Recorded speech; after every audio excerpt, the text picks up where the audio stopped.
Hey, so this is a little bit longer of a video, but it's to show how I defeated an ultra hard in 4 tries. And the reason why it was easier is because I dipped into those free lives. And when you dip into those free lives, it usually triggers the reduction of items that you have to tap. So you can see in my factory pass, I've got this 15-minute infinite lives. I'm not going to use it. I don't want to use that because I need to actually start using up my free lives to trigger that effect where the items are reduced. And the trade-off is I don't go very high on this jetpack ride because I'm not winning levels on my first try, so it keeps crashing and whatever. That's the trade-off. It's okay. I don't get all the goodies, but at least I move past the harder levels. So you'll see on this one, again, I dip into my free lives, and this one's a challenging one because it's got puzzle pieces, and a lot of them are upside down. So the strategy here is to try to remove as many of the items as you can, and I'm going to fail this level, you know, spoiler alert. I'm going to fail this level, and that's okay because what I'm trying to do is get into the free lives so that they reduce. So you'll see there's thrones, there's, you know, these little gnomes, beach chairs, castles, whatever. Try to remove as many of those big things as you can.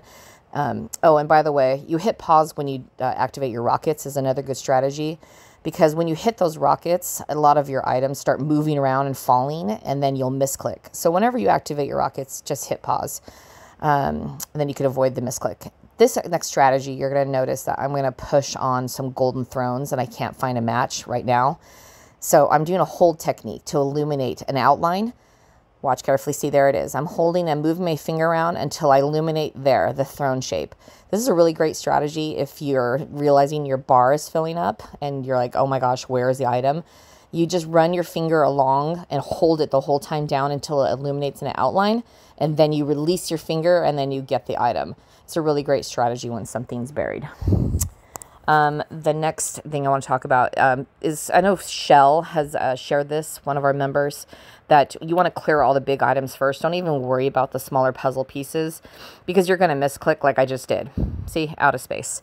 You want to focus on the big items first, not even the goal of what you're supposed to get, and just try to color match as quick as you can. Get rid of all of, you know, count to 3 blue things, 3 orange things, 3 yellow things, count them out, do whatever strategy you have to do. And that really works really well. You want to clear as many things off the top as you can. So this is my second try. Again, I'm dipping into the free lives now, which you'll see. And that's okay, because this is going to eventually trigger reduction of items. So here I am not following my advice. I should have hit paused, because when the rocket goes off, everything wiggles and falls, and then you'll get a misclick. So try to remember that. When you first start your level, hit pause immediately. Let the rockets do their thing, okay? So in the interest of time, I'm going to do a quick edit and trim this video out so you're going to see it jump there. And the reason why I'm doing that is because I want to show you a valuable lesson that I've learned. And it's when you start getting down kind of low and you're like, oh, 50 seconds left, I can make it. Let me just clear some of these big things and I'll start getting these puzzle pieces like you see I'm doing now. The thing that I'm doing wrong is I'm clicking on the ones that are face up. Like, oh, I can see a blue puzzle piece and I can see a brown one, a red one, you know, an orange one, green one. I'm going to click on those colors. Well, that's the stupidest thing you can do. When your bar is empty, you should be clicking on the ones that are upside down and say like, oh, as soon as you click it, you're like, oh, it's revealed, it's an orange one. So then now you know to click on the ones that are upright that you can see that are orange. But I'm foolishly clicking on the ones that are upright, which that doesn't do me any favors. Does that make sense? So click on the upside down ones when your bar is empty, and then pair them with the ones that are right side up, because now I've got 6 seconds left. It's very clear I'm going to fail this again.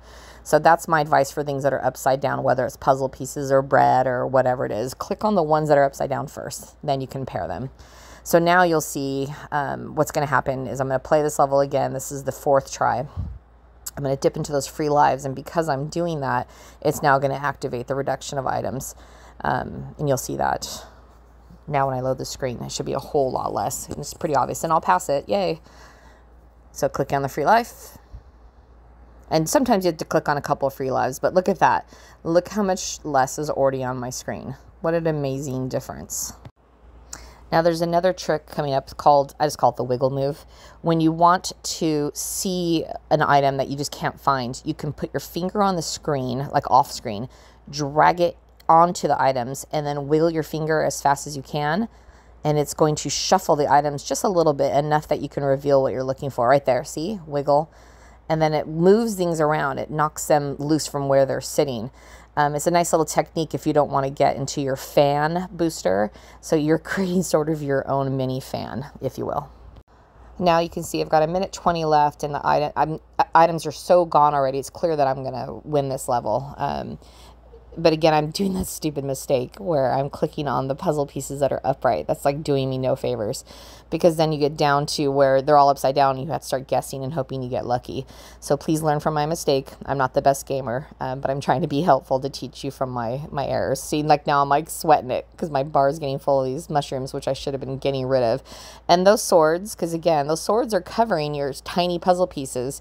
Like Shell was trying to teach everyone, you know, do your counting to 3, get rid of the large items first, you know, try to just look for colors in your periphery, you know, kind of, she said, I think like kind of blur your eyes, she was saying.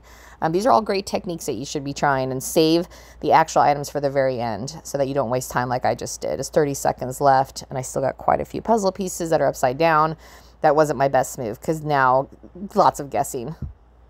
Oh, and I actually didn't win this one. That was funny. So I didn't realize that. So anyways, I had to try it again and dip into another level. That was my fault. So I'll cut out a big section of this video and I'll get to where you see that I was successful, because that was the 3rd try. I wasn't counting. It took me 4 tries to pass this. Sorry. But let me go ahead and trim this down so you can just see the end. But again, here's the beginning. You can see there's a big reduction of items still. They don't just suddenly say, oh, you only had 1 shot where we reduced items, so now we're not going to do that anymore. Here's all your items back. They don't do that. So it's still like 2 minutes time. It's more than enough time to clear all the big junk out of the way. But just remember the strategy. Click on the upside down pieces first and then pair them with the ones that are right side up. So let me go ahead and trim this video a little bit. Okay, so I edited out some of that to get down to the last 30 seconds. So again, just a reminder, so you can see that I should have been clicking on the upside down pieces, because now I'm guessing, and this isn't good for my game because there's only 17 seconds left. Spoiler alert, though, I do win. I win with only 1 second to spare, but it's like I have to guess. And luckily for me, they were correct guesses, but that's not a good position to be in, because then you're wasting your free lives. As a final note, this is more important of a strategy to use when you're doing the group challenge. This isn't good for individual, because you're never going to move up that jetpack and get those prizes. This is something to do when we're doing the collect all the balls challenge. So that way you can contribute as many of those balls towards the chests for the group. So that's what I suggest, because you'll see my jetpack. You know, I'm up 1 now, and then I'm sure I'm going to fail the next level and it's going to crash again. I mean, I will move slowly and surely along the factory pass, which is good for me. It's really your choice, but I just think that this is more of a strategy to use, because there's a lot of sacrifice and trade-off, because you're dipping into your free lives so badly. But it's good to get those balls towards the challenge, because we need to all be contributing towards that. Anyway, end of the video. I hope it helps a bit. Let me know in the comments.